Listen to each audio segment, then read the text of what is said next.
Hey guys, I'm Sebastian, host of Ninth Island Connection, a weekly lifestyle television show all about Las Vegas. Check out the description below so you can see how you can watch our television show that airs every single week throughout the United States. So in this video, we're going to do a pros and cons on the Cromwell. And we haven't stayed here in a while. This will be con number one.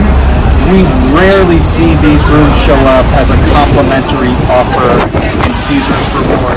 So while the price of the rooms is a con, I understand why. The rooms are really nice, very modern, and there aren't very many of them, so it's really supply and demand. This place has become very popular. So the Cromwell, which used to be Barbary Coast, is definitely a pro because of its location. It's right on the corner between Flamingo and Bally's. You have access to Bally's and Caesars via a bridge that's located right outside the doors there on the corner.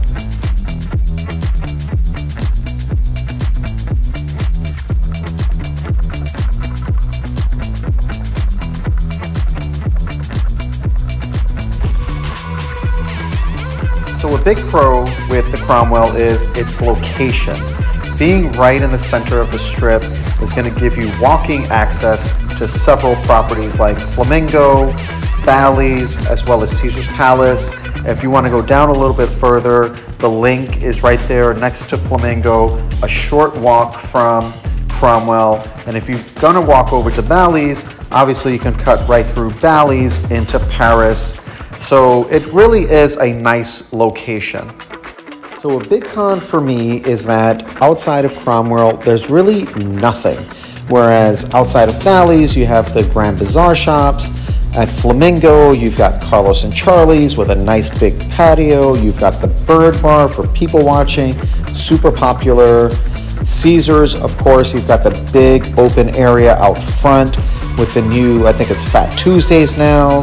Used to be Spanish Steps Bar, but at Cromwell, there's really nothing outside, so you're just kind of there.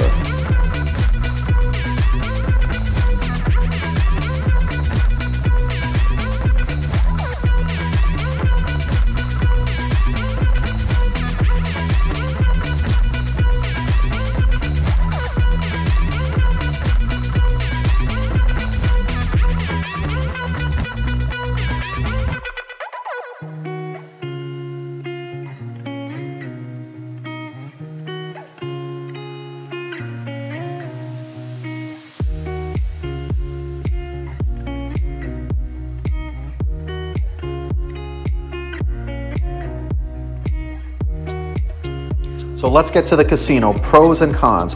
A pro for me is definitely how nice and clean the casino is.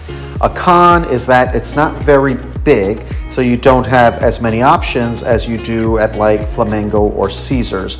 But really it depends on what you're looking for. A pro is that it's not very busy in there. Don't really know why, because it's very nice, but it never really is very busy, which leads me to another pro, drink service. Because it's not very busy and it's kind of small, drinks come fast. Like you literally double stacking your drinks. So if you're looking for a little low-key place to chill, have a few cocktails while you're waiting for anyone to get ready and meet you guys, I would definitely sit at the Cromwell, hang out in their casino, and enjoy the endless drinks there while you're gambling.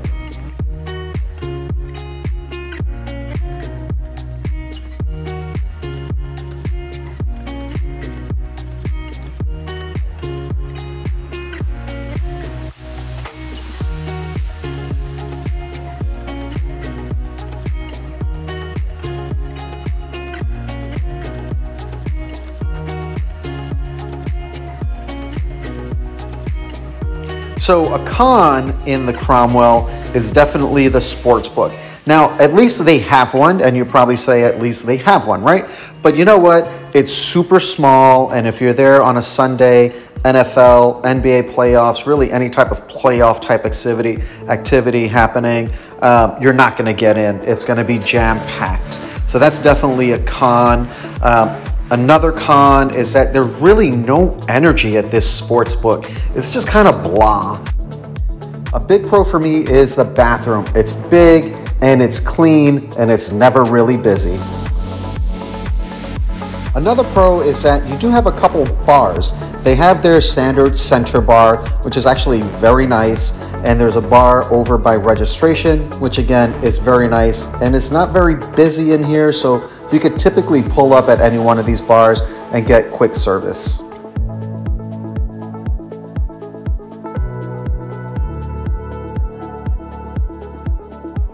So I don't know if this is a pro or a con because I've never been, but they do have drays after hours. Now a con for me, having stayed at Cromwell, is that when they do have an event upstairs, the outside entry area in the casino is packed. It's just super, super crowded. So that's a con for me. But again, I've never been to drays. So you guys let us know, is drays a pro or a con at the Cromwell? Now, I guess a pro with drays is they are known for their daytime pool parties, and they do have pretty big acts that come through. A con for Cromwell is definitely going to be the food options.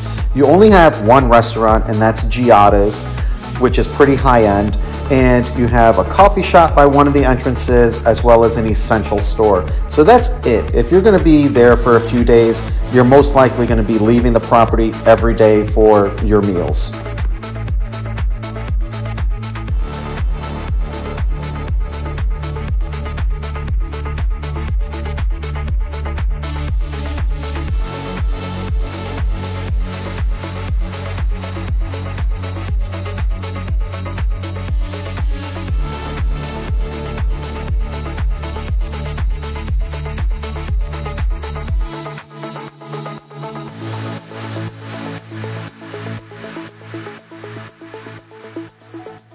Another pro is going to be registration. It's an absolutely beautiful registration area. I've stayed there several times and it's really never been busy. Now to the rooms. The rooms I love. You have the super trendy modern decor. They only have about 130 something, so it does fill up pretty quickly, but I can see why. The rooms are super classic Vegas. I think you'll love them. A big pro for me, of course, is it's pet friendly. However, they have a small little patch by valet to take the pets. I always just walk over to Flamingo because you can have him off leash. It's a bigger area and he can really take his time. Now, speaking of Flamingo, if you're staying at Cromwell and looking to get to the monorail, you are going to have to go to the Flamingo all the way through to the backside to access the monorail. So that would be a con for Cromwell, only if you need monorail access. Now, parking is a pro and a con. Pro because there's super easy access right off of Flamingo and there's always plenty of stalls. A con is that it's not connected to the property, so you do have to go outside and walk over to the Cromwell. So if there's inclement weather or it's super hot, you are going to be exposed.